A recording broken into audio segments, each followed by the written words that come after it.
ఆకాశంలో మనకు అంతు చిక్కనివి ఎన్నో కదూ. కొన్నిసార్లైతే అవి మనల్ని వెతుక్కుంటూ కిందకొస్తున్నాయా అనిపిస్తుంది. ఇది నిన్నో మొన్నో మొదలైన విషయం కాదు. శతాబ్దాలుగా మానవులు ఆకాశంలో ఎన్నో వింత దృశ్యాల్ని చూస్తూనే ఉన్నారు.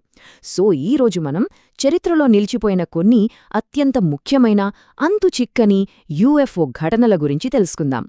సరే, మన ప్రయాణం వెనక్కి, చాలా వెనక్కి వెళ్దాం. ఏకంగా 1561కి. అప్పుడు యుఎఫ్ఓ గాని, ఫ్లయింగ్ సాసర్ గాని ఇలాంటి మాటలు కనీసం ఎవ్వరూ వినికూడా ఉండరు. అలాంటి టైంలో జర్మనీలోని ఓ నగరం మొత్తం ఆకాశంలో జరిగిన ఒక భయంకరమైన సీన్కి సాక్ష్యంగా నిలిచింది. ఇది జరిగింది 1551లో జర్మనీలోని నూరెంబర్గ్లో. అక్కడ ప్రజలు ఆకాశంలో ఒక గంటసేపు ఒక భయంకరమైన యుద్ధం జరగడం చూశారట.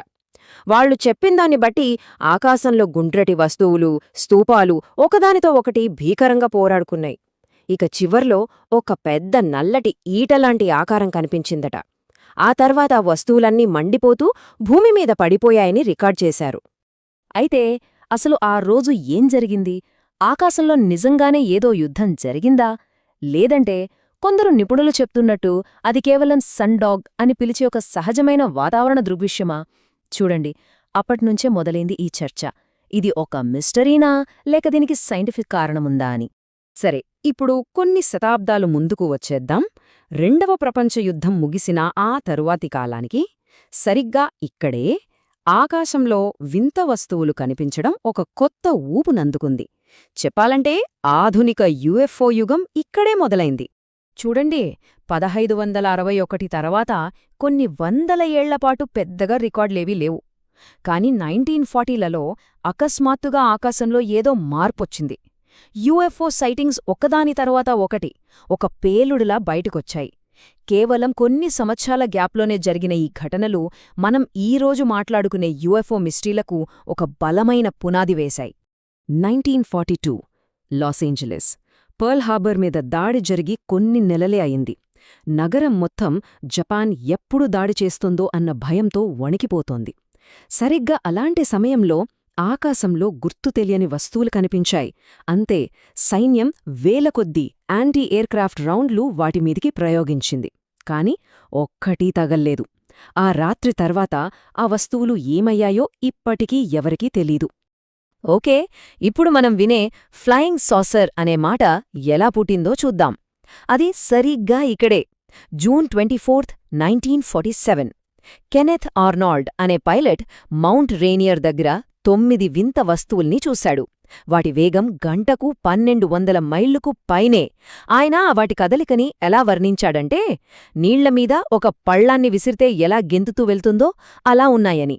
బస్, ఆ ఒక్క మాటతో ఫ్లయింగ్ సాసర్ అనే పదం ప్రపంచం మొత్తం పాకిపోయింది. సరే, ఇలాంటి ఘటనలు పెరిగిపోవటంతో ఇక ప్రభుత్వ సంస్థలు రంగంలోకి దిగాయి, స్పందించడం మొదలుపెట్టాయి.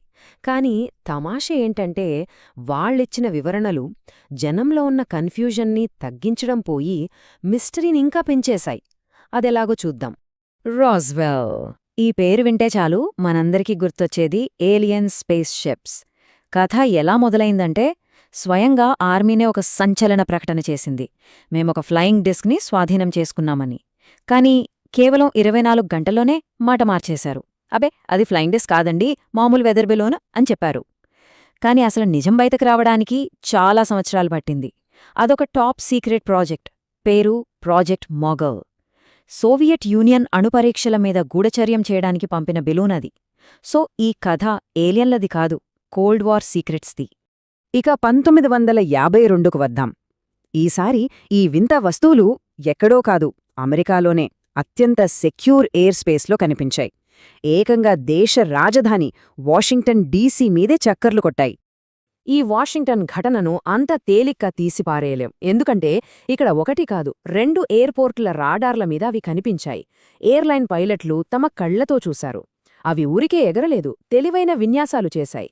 వాటిని అడ్డుకోవాలని ఫైటర్ జెట్స్ని పంపితే చాలు, నమ్మశక్యం కాని వేగంతో మాయమయ్యేవి. ఈ విషయం ఎంత సీరియస్ అయిందంటే, నేరుగా అప్పటి ప్రెసిడెంట్ ట్రూమన్ దగ్గరికే వెళ్ళింది. మళ్లీ అదే సీన్ రిపీట్ అయ్యింది. 2 వేర్వేరు కథలు. ఎయిర్ ఫోర్స్ అఫీషియల్గా ఏం చెప్పిందంటే, ఇది టెంపరేచర్ ఇన్వర్షన్ వల్ల రాడార్ సిగ్నల్స్ బెండ్ అయ్యి అలా కనిపించాయని. కానీ అక్కడ డ్యూటీలో ఉన్న రాడార్ కంట్రోలర్లు, ఆ టవర్లోని సిబ్బంది మాత్రం ఈ మాటని అస్సలొప్పుకోలేదు. ఒక్కరు కూడా. మేం చూసింది నిజమైన వస్తువుల్నే, ఇవి రాడార్ తప్పులు కావు అని వాళ్లు గట్టిగా వాదించారు. ఓకే, ఇప్పటిదాకా మనం చూసినవేంటి? కంటి సాక్ష్యాలు, రాడార్ డేటా. కానీ ఇప్పుడు మనం చూడబోయే ఘటనలో సాక్ష్యం ఆకాశంలో కాదు, నేలమీదే దొరికింది. మనం మాట్లాడుతున్నది 1980లో ఇంగ్లండ్లో జరిగిన రెండెల్షమ్ ఫారెస్ట్ ఘటన గురించి. దీనికి బ్రిటన్స్ రాజ్వెల్ అని కూడా పేరుంది. ఇక్కడ విశేషమేంటంటే దీన్ని చూసింది సాధారణ ప్రజలు కాదు, అమెరికన్ ఎయిర్ ఫోర్స్ సిబ్బంది. అక్కడ పనిచేస్తున్న సైనికులు చివరికి ఆ బేస్ డెప్యూటీ కమాండర్తో సహా ఒక త్రిభుజాకారంలో ఉన్న మెటాలిక్ వస్తువును చాలా దగ్గరనుంచి చూశారు. వాళ్లు చెప్పిన దాని ప్రకారం అది ఆ అడవిలో ల్యాండ్ అయినప్పుడు నేలమీద 3 గుర్తులు పడ్డాయి. ఆ ప్రాంతమంతా భరించలేని కాంతితో నిండిపోయింది. 1 mRNG/h. ఈ నంబరే ఈ ఘటనని చాలా స్పెషల్ చేస్తుంది. ఎందుకంటే ఇది ఆ డిప్యూటీ బేస్ కమాండర్ స్వయంగా రికార్డ్ చేసి ఒఫిషియల్ మెమోలో రాసిన రేడియేషన్ రీడింగ్. ఇది మరీ ప్రమాదకరమైన లెవెల్ కాకపోవచ్చు, కానీ ఆ ప్రదేశంలో ఉండే సాధారణ రేడియేషన్ కన్నా కొన్ని రెట్లు ఎక్కువ. అంటే అక్కడ ఏదో అసాధారణమైనది జరిగిందనడానికి ఇదొక ఫిజికల్ ఎవిడెన్స్. సరే, ఇప్పుడు లేటెస్ట్ టైమ్స్కి వచ్చేద్దాం. ఈ మధ్యకాలంలో ఈ మొత్తం వ్యవహారం కేవలం ఒక క్యూరియాసిటీ నుండి ఏకంగా ఒక నేషనల్ సెక్యూరిటీ సమస్యగా ఎలా మారిందో చూద్దాం. 2004 నాటి నిమిట్స్ క్యారియర్ ఘటన. ఇది ఆధునిక కాలంలో అత్యంత నమ్మదగిన కేసుల్లో ఒకటే. ఇక్కడ అమెరికన్ నేవీ పైలట్లు టిక్ టాక్ ఆకారంలో ఉన్న ఒక వస్తువును చూశారు. దానికి రెక్కలు లేవు, కనిపించే ఇంజిన్ లేదు, కానీ దాని వేగం, దాని విన్యాసాలు మనకు తెలిసిన ఫిజిక్స్ రూల్స్కి పూర్తిగా వ్యతిరేకం. ఒక్క ఉదాహరణ చెప్పాలంటే అది కేవలం సెకండ్ల వ్యవధిలో 80,000 అడుగుల ఎత్తు నుండి సముద్ర మట్టానికి దూసుకొచ్చింది. నిజానికి ఈ నిమిట్స్ లాంటి ఘటనల వల్లే మొత్తం డిస్కషనే మారిపోయింది. ఎందుకంటే వీటిని ధృవీకరించిందెవరో కాదు, టాప్ మిలిటరీ పైలట్లు, అత్యాధునిక సెన్సార్లు. అందుకే వీటిని ఇకపై కేవలం యుఎఫ్ఓలు అంటే సరిపోదు. అందుకే ఇప్పుడు ప్రభుత్వం వీటిని యుఏపీలు అని పిలుస్తోంది. అంటే అన్ఐడెంటిఫైడ్ ఎనామలస్ ఫినామినా. ఎందుకంటే అయ్యో అది వెదర్ బెలూన్ అనిగాని, వాతావరణంలో ఏదో చిన్న మార్పు అనిగాని సింపుల్గా కొట్టిపారేయడానికి వీల్లేని కేసులివి. సో చివరికి మనం ఇక్కడికొచ్చాం. ఎన్నో వందలేళ్లుగా కేవలం కథలుగా, మిస్ట్రీలుగా ఉన్న ఒక విషయం ఇప్పుడు ఏకంగా దేశ భద్రతకు సంబంధించిన సీరియస్ ఇష్యూగా మారింది. మరి ఈ ఆకాశ రహస్యాల వెనుక ఉన్న అసలు నిజమేంటి? ప్రభుత్వాలు చేస్తున్న ఈ దర్యాప్తుల వల్ల మనకు సమాధానాలు దొరుకుతాయా, లేక మరిన్ని కొత్త ప్రశ్నలు పుడతాయా? ఏమో, ఆ సమాధానం బహుశా ఇంకా ఆకాశంలోనే దాగుందేమో.